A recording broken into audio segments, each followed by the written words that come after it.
마가복음 10장 46절부터 52절까지입니다. 제가 봉독하겠습니다. 그들이 여리고에 이르렀더니 예수께서 제자들과 허다한 무리와 함께 여리고에서 나가실 때에 디메오의 아들인 맹인 거지 바디메오가 길가에 앉았다가 나사렛 예수시란 말을 듣고 소리질러 이르되 다윗의 자손 예수여 나를 불쌍히 여기소서 하거늘 많은 사람이 꾸짖어 잠잠하라 하되 그가 더욱 크게 소리질러 이르되 다윗의 자손이여 나를 불쌍히 여기소서 하는지라 예수께서 머물러 서서 그를 부르라 하시니 그들이 맹인을 부르며 이르되 안심하고 일어나라 그가 너를 부르신다 하며 맹인이 겉옷을 내버리고 뛰어 일어나 예수께 나오거늘 예수께서 말씀하여 이르시되 내게 무엇을 하여 주기를 원하느냐 맹인이 이르되 선생님이여 보기를 원하나이다 예수께서 이르시되 가라 내 믿음이 너를 구원하였느니라 하시니 그가 곧 보게 되어 예수를 길에서 따르니라. 아멘. 갑자기 오늘 이제 어저께 밤에 갑자기 이 본문을 제가 준비했던 게 아니라 하는데 그렇게 졸리더라고요. 그래도 열심히 하여튼 얼른 준비를 했습니다. 보통 설교를 준비하려면 한 일주일은 준비를 해야 되잖아요. 그런데 어제 급조해서 나왔습니다. 왜냐하면 그럴 만한 이유가 있더라고요.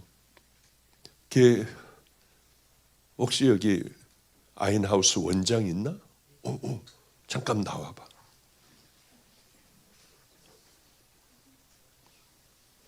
마이크가 없나 또 하나? 없어요? 마이크가? 왜냐하면 어제 우리 집까지 와가지고 같이 얘기하는데 너무 기쁜 마음에 왔대요. 그래서 뭐가 기쁘냐? 저쪽 봐. 뭐가 기쁘냐 했더니 이런 기적 같은 일이 일어나서요. 목사님 기뻐서 온양에서 달려왔습니다. 하고 밤에 와가지고 같이 식사도 하고 얼마나 기쁜지 얼른 다 보내고 난 다음에 본문을 확 다 바꿔버리고 그래 준비했던 거 다 없애야지 이런 기쁨은 같이 나눠야겠다 해서 오늘 본문을 좀 선택을 했습니다. 뭐 얘기할 거 있으면 얘기해보지.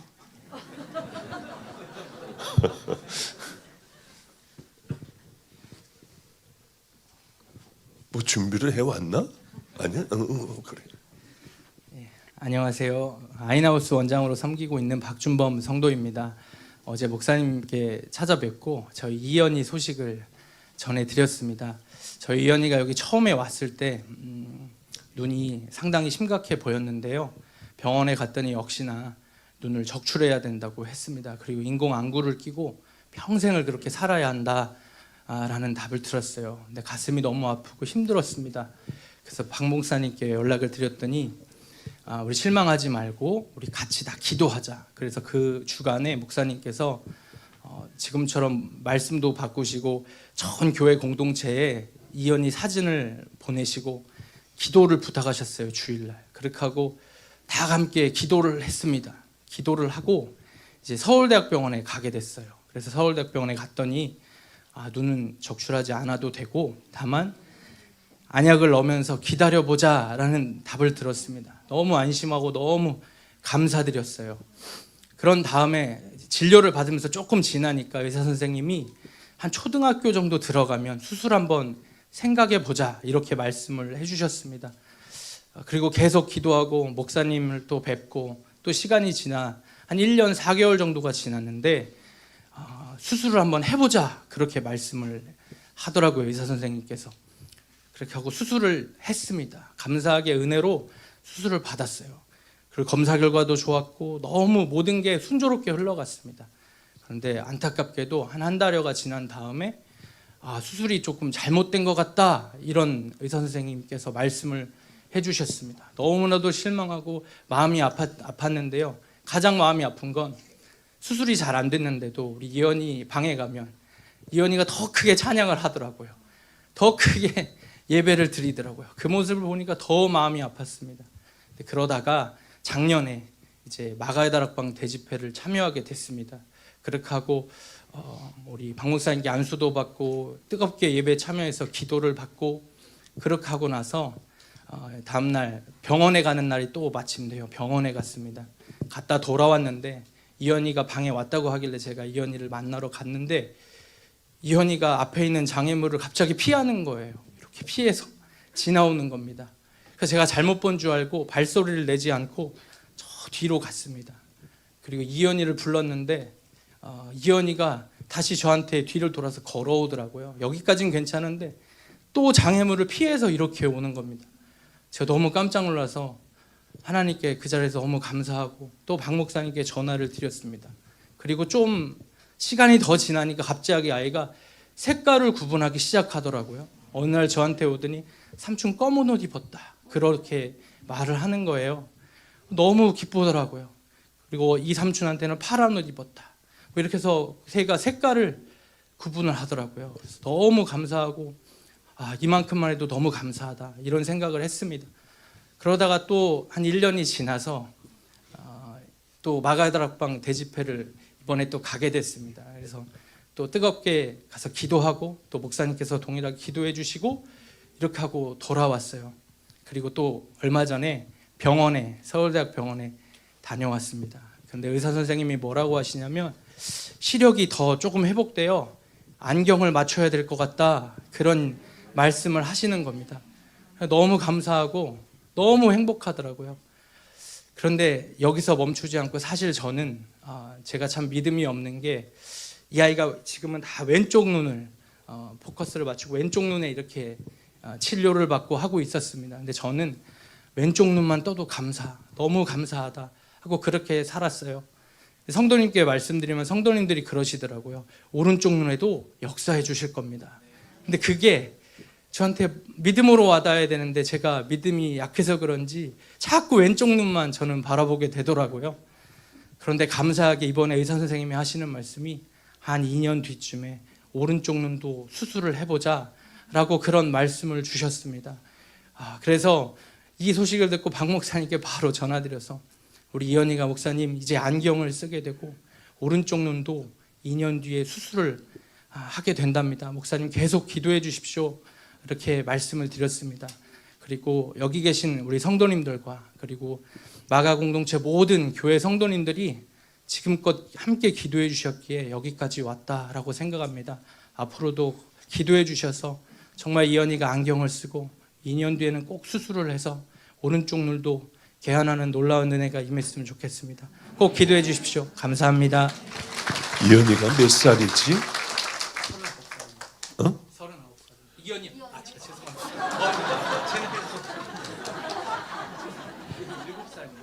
7살 몇 살 때 왔었지? 여기 13개월 때 왔어요.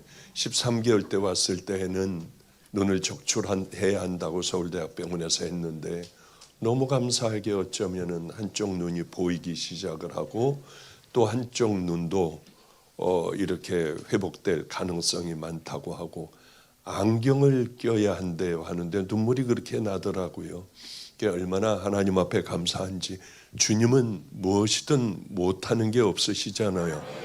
집회를 왔다가 버스 타고 가는데 가는 내내 아무것도 안 보이는 애가 박수를 치면서 그렇게 찬양을 인천에서 온양까지 오는 내내 그렇게 찬양을 하더군요. 그렇게 13개월 된 아이가 조금 더 컸던 아이가 이제는 이만한 세월이 흐르니까 그렇게 눈도 보이고 얼마나 참 행복한지 모릅니다. 하나님 앞에 정말 감사하고 벅찬 가슴으로 어제 얼른 준비했던 걸 버리고 그리고 다시 바디메오 얘기를 해야겠다 하는 생각을 했습니다. 세상에서 참 행복한 사람이 누굴까를 생각을 해봅니다. 정말 행복한 사람이 누굴까? 그러면은 참 인격적인 부모를 잘 만나고 그런 만남이 참 중요하겠구나. 제가 이런 얘기를 어제 했어요. 가장 행복한 아이, 가정이 첫째는 누구? 둘째는 아프리카에 가가지고 있으면서도 그 오지 척박한데 가서 앉아있기도 힘든 그런 곳에 가서 아기를 낳자마자 뭐 2개월 됐나요? 그런 아이를 데리고 바로 그곳에 가서 열심히 하나님의 일을 하며 세상에서 나는 가장 행복해요. 세상에서 저같이 행복한 사람이 있을까요? 하는 그 부부가 아마 1등으로 행복하게 살아가는, 이 땅에 아무것도 없지만은 행복한 마음으로, 감사한 마음으로 살아가는 그 아이가 1등일 것 같다.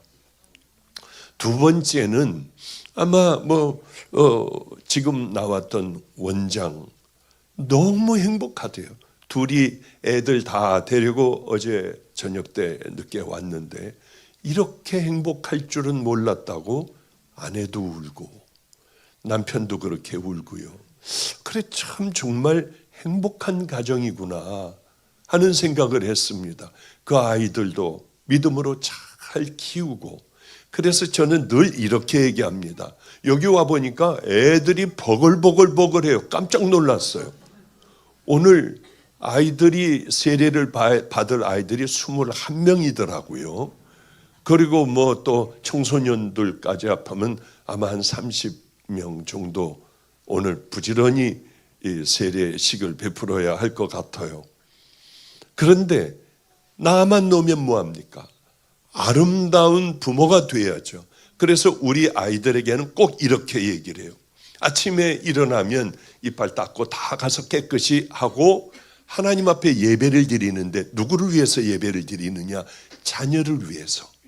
그리고 부모들이 다 자녀, 부부가 아이를 축복 기도해주고, 밤이 되면은 이제 잠들기 전에 하나님 앞에 예배를 올려드리며 이 아이 축복 기도를 해주는, 그 아이는 도대체 어떻게 자라날까요?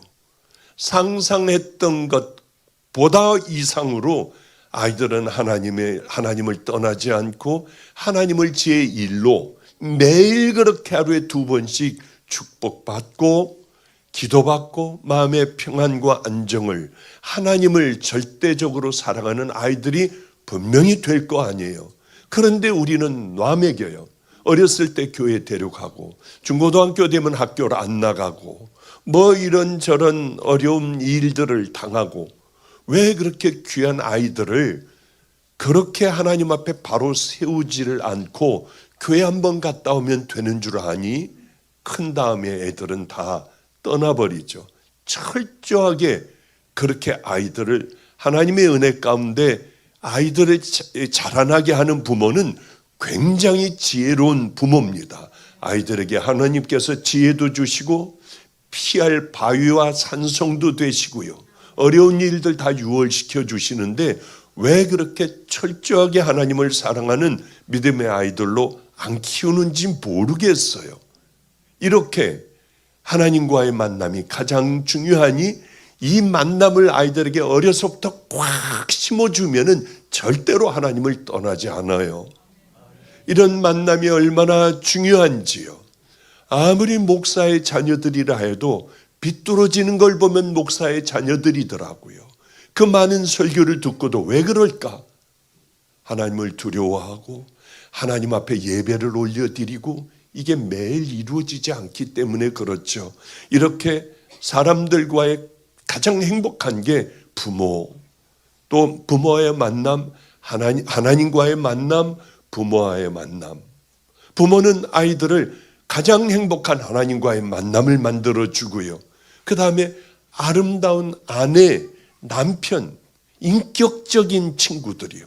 놀고 까불고 재밌게 해주고 뭐 그냥 이러는 게 아니라 일시적인 그저 사랑한다고 해가지고 헤어지는 게 50%래요. 결혼하면은요. 그게 아니라 인격적인 사람을 만나게 해달라고 열심히 기도하고 잘생기고 한 게 아니라 인격적이고, 이런 사람들을 남편으로 만나면은 행복한 거예요. 평생 행복한 거예요. 믿음을 찾아요. 믿음은 식어지기도 하고 떠나버리기도 하고 하지만은 인격적인 사람들은 변하지가 않죠. 그 위에 믿음을 갖게 해주면은 더 귀한 일이고요.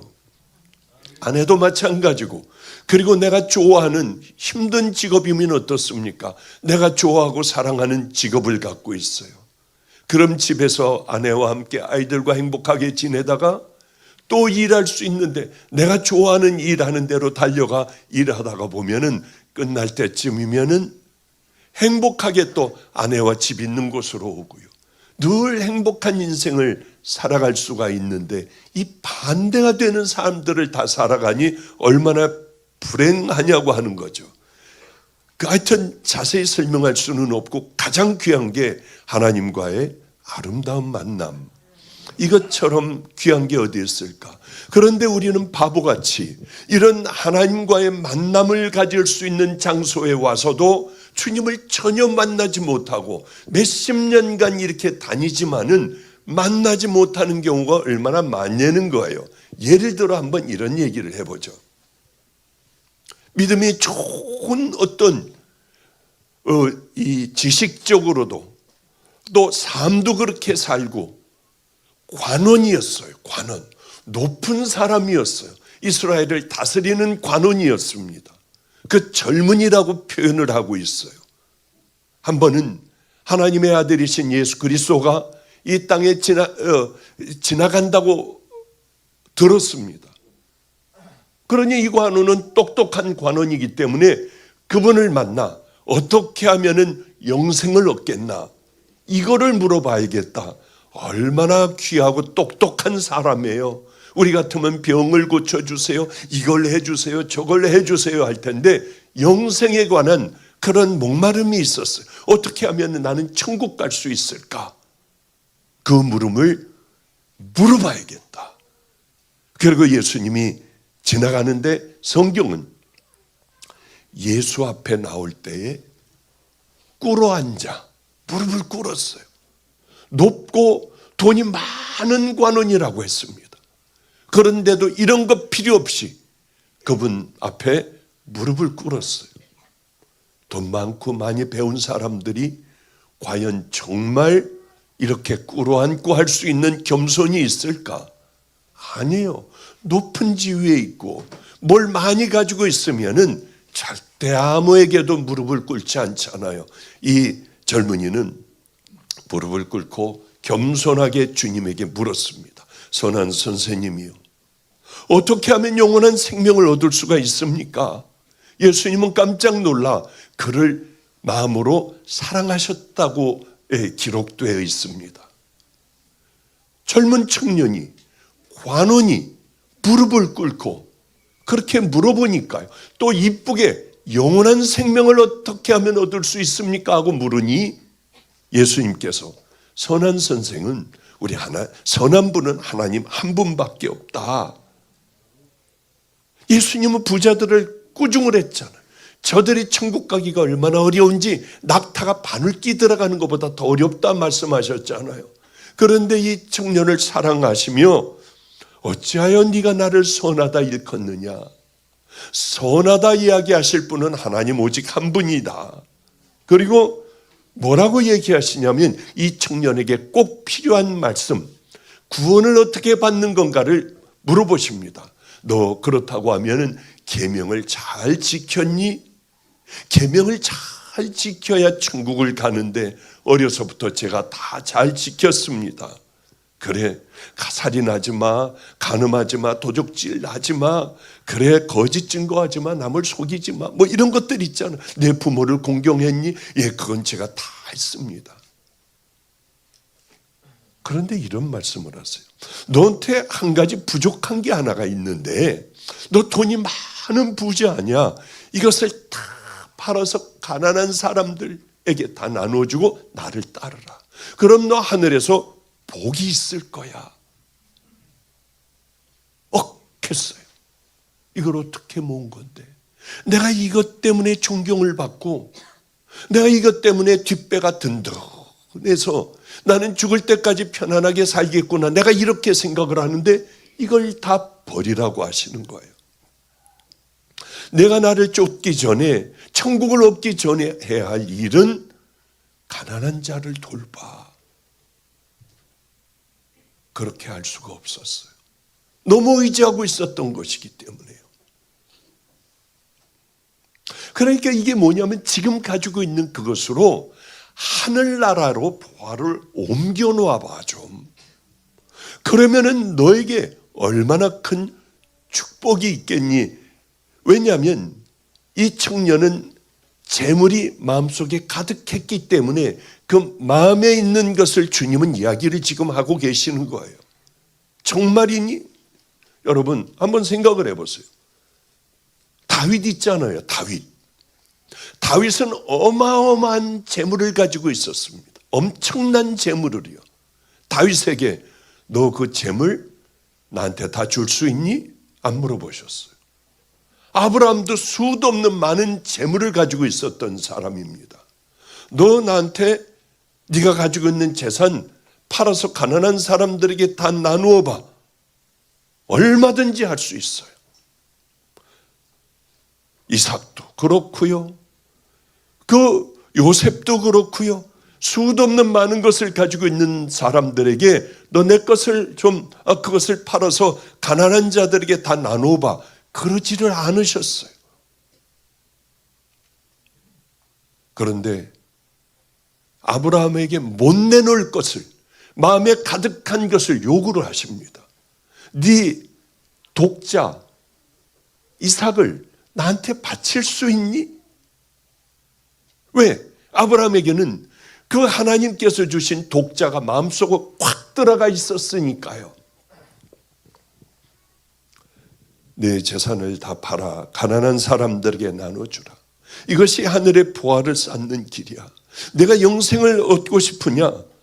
그러면은 먼저 그 네가 가지고 있는 집착 그걸 내려놓고 나를 따라. 그러면 하늘에서 보화가 있을 거야. 아브라함은 하나님 앞에 그것을 버리는 거예요. 그리고 이제야 내가 믿음이 있는 줄 알겠다. 이제야 네가 나를 사랑하는 줄 알겠다.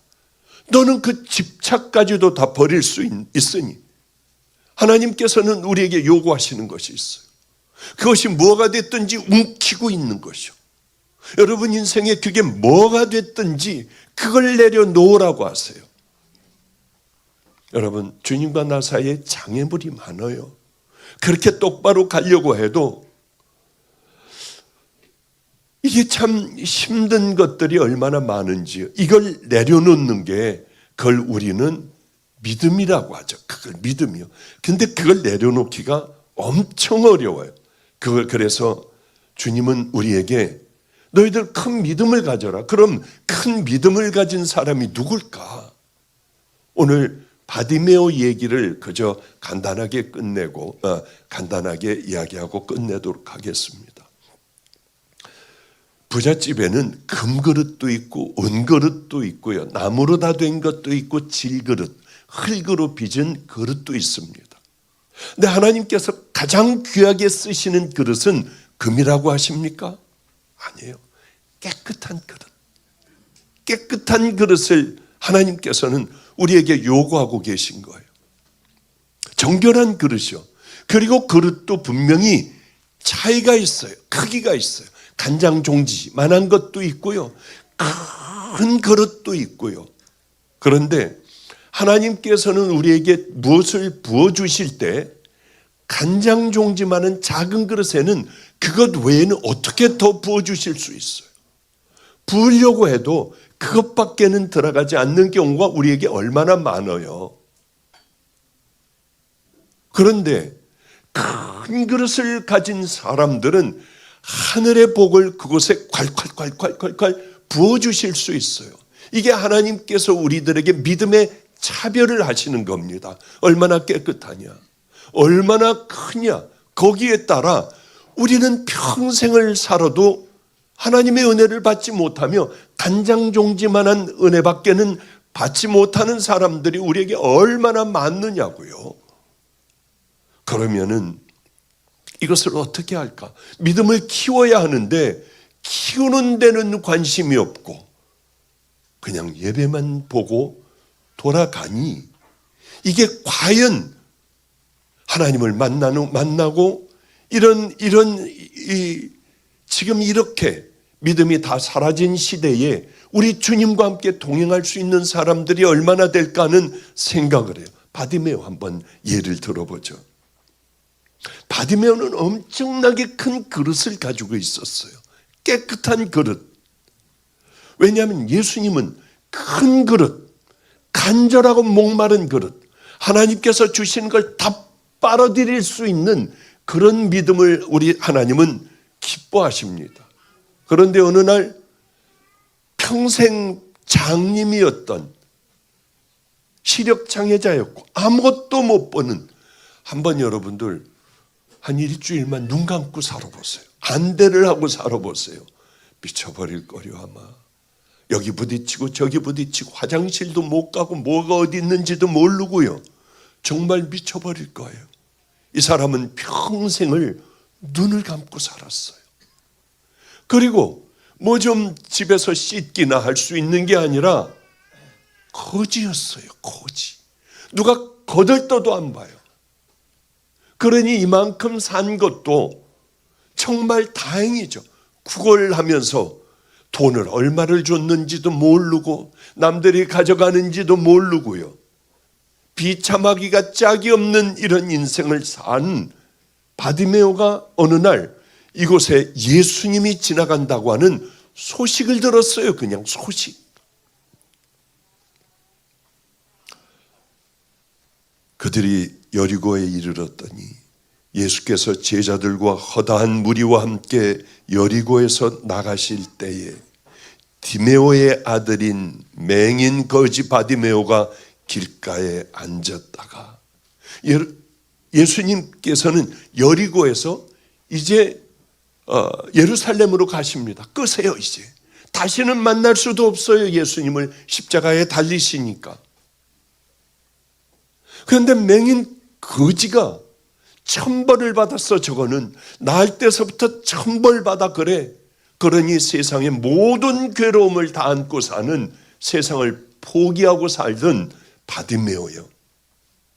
악을 쓰는 거예요.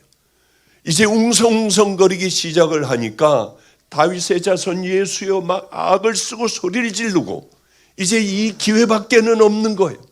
한 번밖에는 없는 거예요. 얼마나 간절하고 목마르게 외치고 소리를 질렀겠어요. 이게 마지막이에요. 자기에겐. 세상에 눈을 뜨면 얼마나 좋을까.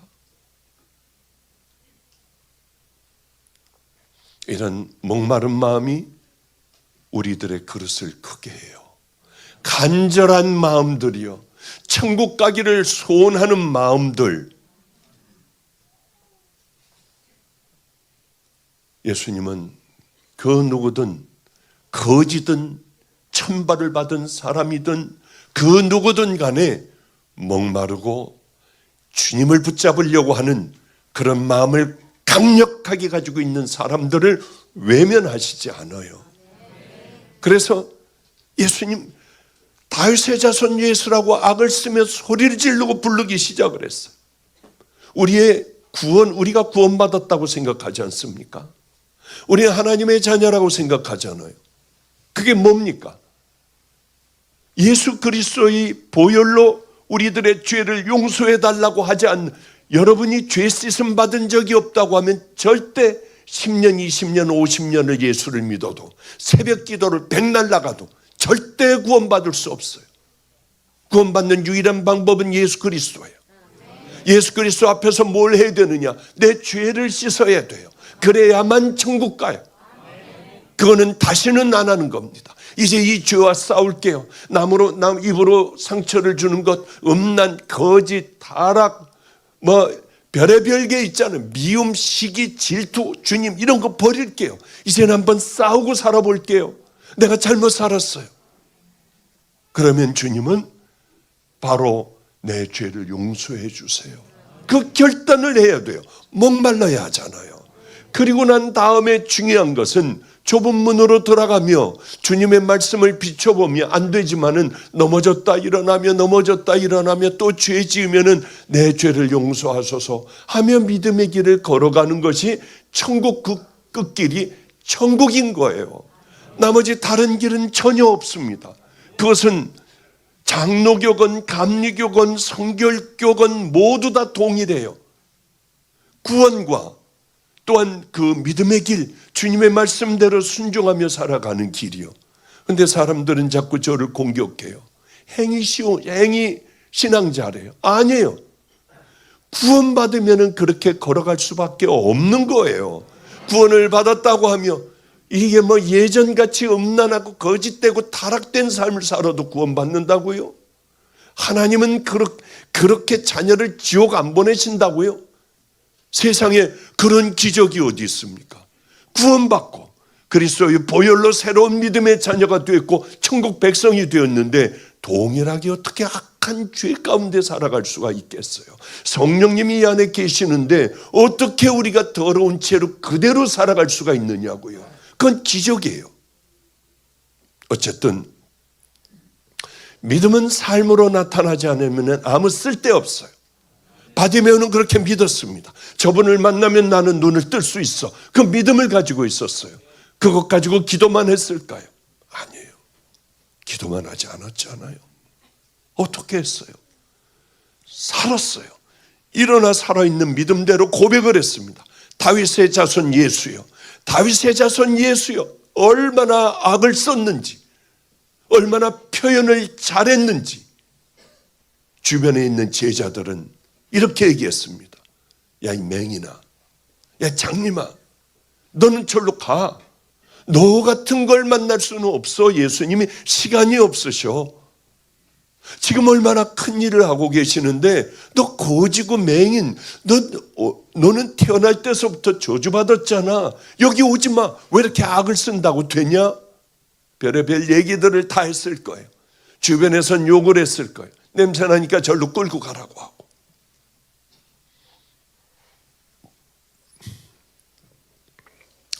그래요. 예수님께서 길을 가다 멈추셨어요.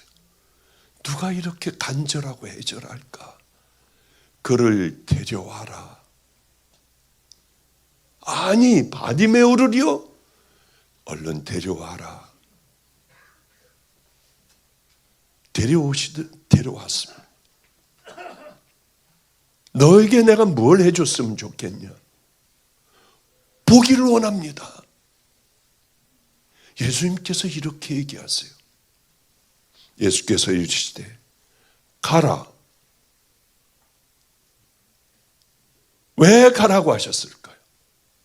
내 믿음이 소리를 지르고 예수님께 달려가는 간절한 이 믿음이 뭐라고 하세요? 너를 구원했다고 하여 주세요. 네 영혼이 구원됐을 뿐만이 아니라 내 육신도 구원을 받았다고 하세요. 우리는 이렇게 살려고 하질 않아요. 은혜만 받고 그냥 조용히 교회에 있다가 돌아가지. 하나님의 말씀대로 순종하며 살아가려고 우리의 몸과 마음들을 우리는 움직이지를 않으려고 한다고요.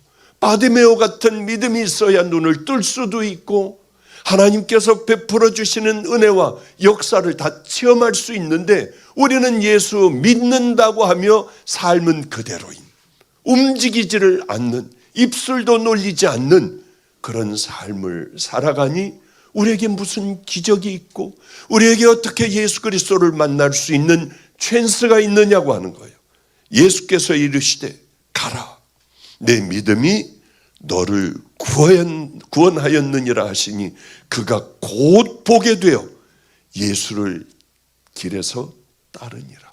예수님을 따르는 자가 됐어요. 어디를 가든지 아마 제자들은 다 도망갔어도 바디메오만큼은 예수님 그 십자가에서 흐느껴 울었을 것 같아요. 나를 보게 해주신 주님. 이 시대에 바디메오가 태어나 바디메오가 동일한 이 시대에 그 삶을 눈을 뜨게 되어 살아간다면 눈을 때리며 다시 멀게 해달라고 했을 거예요. 내 눈을 멀게 해달라.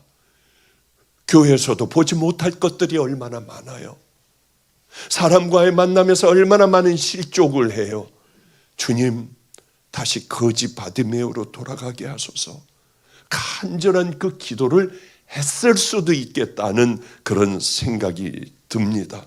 아니, 이런 목마름을 가지니 이 땅에서 눈 뜨기만을 바랬던 바디메오가 영혼 구원까지, 저 천국까지 소유하게 됐다고 하는 그런 얘기예요. 이런 얘기들은 성경에 너무나도 많아요. 혈루증 걸린 여인, 돈도 이제 다 이 병을 고치려고 하다가 이제 거지가 돼버렸어요. 병든 60만 남았어요. 실망 좌절만 남았어요. 어느 날 예수님이 지나가신다고 해요. 우리 이걸 알아야 돼요. 예수님에게 안수받으려고 하고 예수님의 선포를 들으려고 하는 것보다 이 여인은 조용히 가서 그저 옷깃만 만지려고 했어요. 그러니까 조용히가 간절한 목마른 마음으로 옷깃만 만졌습니다. 예수님께서 이러세요. 누가 내 옷깃을 잡았느냐? 내 기운이 나갔느니라. 아니, 사람들이 이렇게 밀고 밀치고 땡기고 하는데 옷깃을 누가 만졌냐고 하십니까? 수도 없는 많은 사람들에게 지금 부딪히고 있지 않습니까? 아니다. 믿음으로 만진 자. 마찬가지예요. 믿음만이 우리 주님을 만날 수 있는 길이에요. 주님의 능력이 내게 들어오는 길은 유일한 한 길, 믿음으로 만져야 돼요. 많은 사람들이 만지고 해도 소용없어요. 그게 얼마나 중요한데요. 예수께서 돌이켜 그를 보시며 이르시되 딸아 안심하라. 내 믿음이 너를 구하였다 하시니 여자가 즉시 뭘 받으니라? 구원받으니라. 맞아요. 바로 이런 거예요. 하나님 나라는 이런 것이에요. 간절한 목마른 마음, 그냥 앉아서 예배 보고 가고 예배 보고 가고, 이게 굳어져서 우리들의 심령이 얼마나 굳어진 채로 살아가냐고요. 얼마 전에 필그림교회 집회를 갔습니다. 거기 설교를 갔어요. 요즘은 이제 쭉 한 번씩 돌고 저는 다음 주일날 아프리카로 가요. 아프리카로 가야만 하기 때문에 아프리카로 갈 수밖에 없어요. 그런데 이제 필그림교회가 교회도 이사 갔다고 해서 보니까 엘리베이터가 뭐 2대인가 있어가지고 교인들 1000여 명 교인들을 날르니 얼마나 아수라장이겠어요. 그런데 제가 아르바이트를 탄 게 아니라 엘리베이터를 탔는데 사람들을 못 타게 하더라고요. 저 혼자만 딱 타고 올라가게 해요. 이게 말이나 돼. 그래서 이런 짓 하지 말아라. 다 타라. 사람들은 거기 잔뜩 타려고 있는데 아니 왜 저 혼자 타고 가냐고요. 뭘 잘났다고. 다 타라고 했더니 그냥 사람들이 꽉 타가지고 맨 뒤쪽에 그냥 또 꾸역꾸역 타가지고 이렇게 하고 있었는데 제 옆에 있는 분이 슬쩍 제 옷가를 땡기더라고요. 이렇게 보니까 그래서 혹시 혈루증 걸리셨어요? 아니요. 옆에 분이 또 하나 이렇게 붙잡는 거예요. 좌우에서. 아무리 만져도 소용없어요. 저는 그런 능력이 없으니까 그냥 만져도 다 헛것이에요. 주님의 것을 만져야죠. 그런데 어쩌면은요. 저 이것도 나가면 이단이라고 할지도 몰라. 그런데 어느 분이 마치 예수님의 옷가를 만지듯이 간절하고 목마른 마음으로 제 옷가를 예수님 그 옷가를 만지듯이 그렇게 만지면은 주님이 또 저를 보고 제 건 아무것도 아니야. 그 딸의 마음을 보고 주님이 또 치유해 주시고 간절한 소망도 들어주시지 않겠습니까?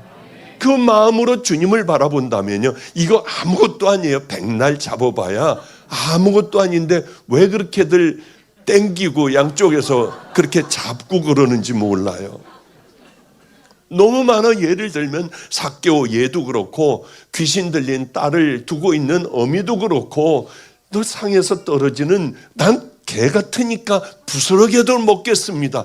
그런 간절한 마음을 가지고 있을 때에 하나님께서는 이루어 주시고 하는 예들은 우리 안에 너무 많지 않습니까?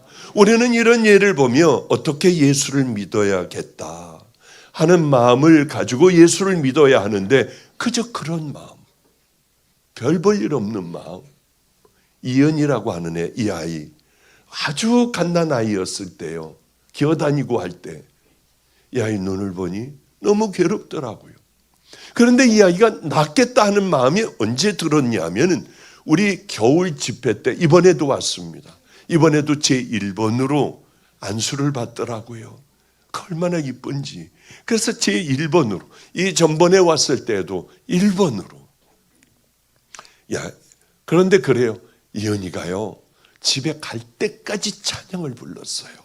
우리 부르는 찬양, 애가 아주 어린아이니까 그 박자도 틀리게 그렇게 찬양을 부르고 간대요. 그리고 주여 그러기도 하고 또 찬양하다가 주여 그러고. 목사님, 나가의 다락방에서 타고 온양까지 올 때까지 그랬어요. 그런데 애를 놨는데, 장애물을 놨는데 피해가더래요. 너무 충격이었대요. 두 눈을 다 빼고 인공 눈을 넣어야 한다고 하는 아이에게 우린 아이의 그 믿음이라 해도 주님은 여기까지 치유하시고 회복하여 주시는구나, 그런 생각을 했습니다. 자, 이제 말씀을 정리하고 마치도록 하겠습니다. 우리가 신앙생활을 하다가 보면 많은 장애물들을 만나요. 목사도 똑같아요. 어려움들을 만나요. 힘든 괴로운 상황들도 늘 더 만나요. 많은 교회들을, 여러 교회들을 이렇게 다스리다 보니까 이 아인하우스 문제도 다 제 문제예요. 아인 교회도 마찬가지고 큰 교회 5교회들도 다 거기서 일어나는 문제가 다 제 문제로 다가오더라고요. 요즘은 잠을 못 자요. 많은 문제가 있으니까. 그런데 그때마다 제게 간절한 소망이 있어요. 바디메오 같이 되게 해주세요. 하나님, 이연이의 그 순수한 어린아이, 아무것도 모르는 아이의 믿음을 지게 허락하여 주세요. 혈루증 걸린 여인의 간절한, 부끄러워 그저 구탱이 옷만 조금 잡는 그 겸손함을 허락하여 주세요. 절대로 하나님의 명령대로, 예수님의 명령대로 다 팔아 가난한 자들에게 나눠주고 나를 따르라. 하늘에 복이 있을 거야. 그 말씀 절대로 외면치 않게 해주세요. 그게 제 기도예요. 여러분, 우리는 함께 가는 믿음의 형제 자매들입니다. 오늘 말씀을 듣고 여러분들이 깨달은 점이 있다면, 그렇게 붙들고 있는 비뚤어진 인격도 내려놓고요, 그렇게 사람들에게 상처를 주는 그 사람에게 가. 이제는 그래, 내가 잘못했어요. 그래, 애들에게도 내가 잘못했다. 이제 하나하나 삶으로 고쳐나가고, 그러면 하나님은 기뻐 여러분들은 점점 믿음의 그릇들이 커지는 깨끗하고 아름다운 그릇이 되기 위하여 죄들을 늘 예수님 앞에 회개하고 용서받는 정결한 그릇이 되시기를 주님의 이름으로 축복합니다. 기도하겠습니다. 거룩하신 주님,